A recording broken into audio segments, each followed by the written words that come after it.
Hello students, good morning. मैं आपकी Sanskrit teacher निधि गुप्ता। आपकी कक्षा अष्टम आपकी बुक संस्कृत दर्शिका, आपका लेसन 10 धर्मपरायण शिवी। आज हम धर्मपरायण, धर्म को मानने वाले राजा शिवी के बारे में पढ़ेंगे। ठीक है। प्राचीन काले धर्मपरायण शिवी नामक एक राजा अभवत। प्राचीन काल में धर्मपरायण, धर्म का पालन करने वाले राजा शिवी नाम का एक राजा हुआ। स राजप्रसादे उपविष्ट आसीत।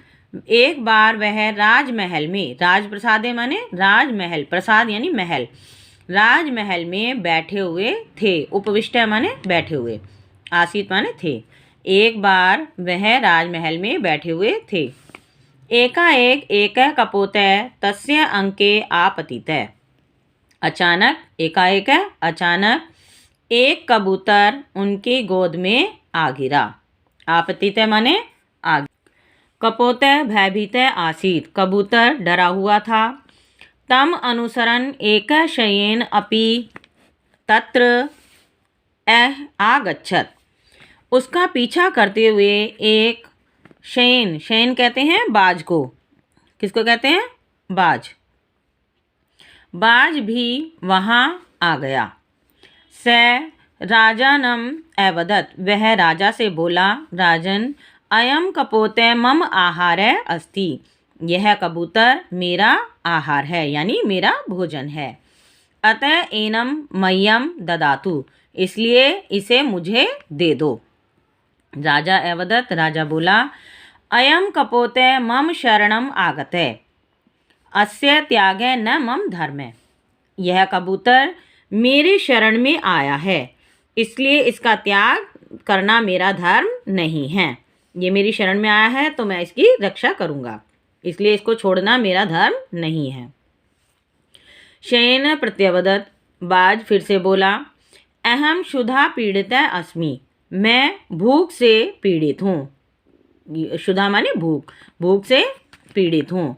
मम भोजनस्य हरणम अपि भवतः धर्मे नास्ति। मेरा भोजन का हरण करना, मेरे भोजन को लेना भी आपका धर्म नहीं है।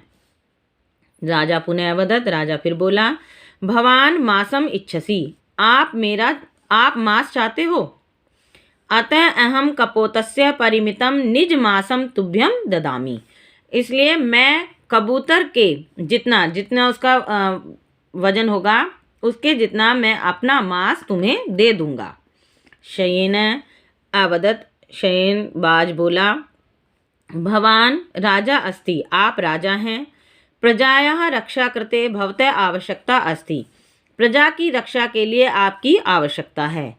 अतः भवान कपोतम एव मह्यम ददातु। इसलिए आप कबूतर को ही मुझे दे दो। राजा कथयत। राजा ने कहा, प्रजायाः रक्षा मम कर्तव्य। प्रजा की रक्षा करना मेरा कर्तव्य है। अधुना अयम कपोतः अपि मम प्रजा अस्ति।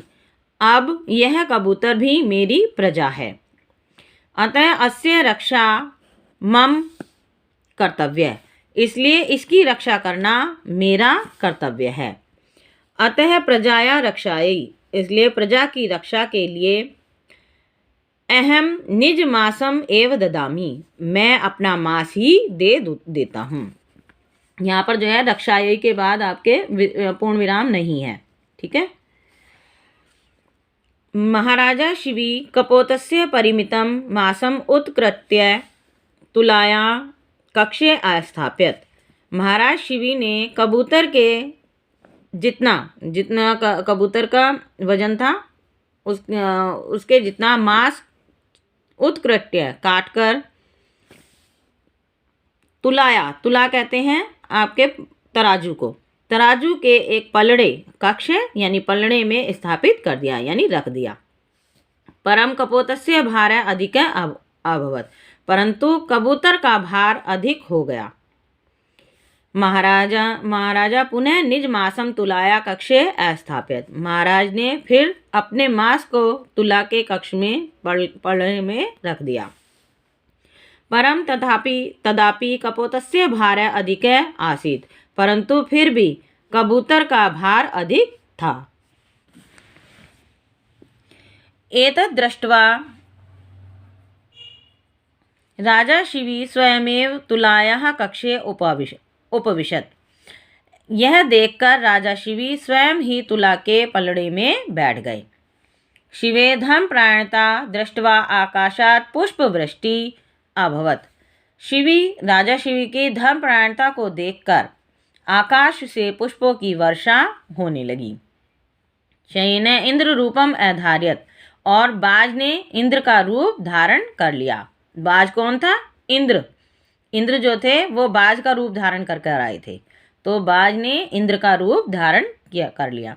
कपोते अग्नि रूपम च अधार्यत, और कबूतर किसका रूप धारण करके आए थे? अग्नि का। तो फिर कबूतर ने अग्नि का रूप धारण कर लिया। तौ अवदताम, वे दोनों बोले, आवाम तव धर्मपरायणता दृष्ट्वा प्रसीदाव। वे दोनों बोले, हम दोनों तुम्हारी धर्मपरायणता को देखकर बहुत ही प्रसन्न हुए हैं। स्वस्थ शरीरो भव, स्वस्थ शरीर वाले हो जाओ। इदम कथित्वा तौ अंतर्हितौ अभवताम, यह कहकर वे दोनों अंतर्ध्यान हो गए। आगे समझ में ये आपके लेसन। आप इसे दोबारा इसको अच्छे से रीड करेंगे, पढ़ेंगे, और इसके शब्दार्थ आप अपनी कॉपी में लिखेंगे और याद करेंगे। Thank you. Have a nice day.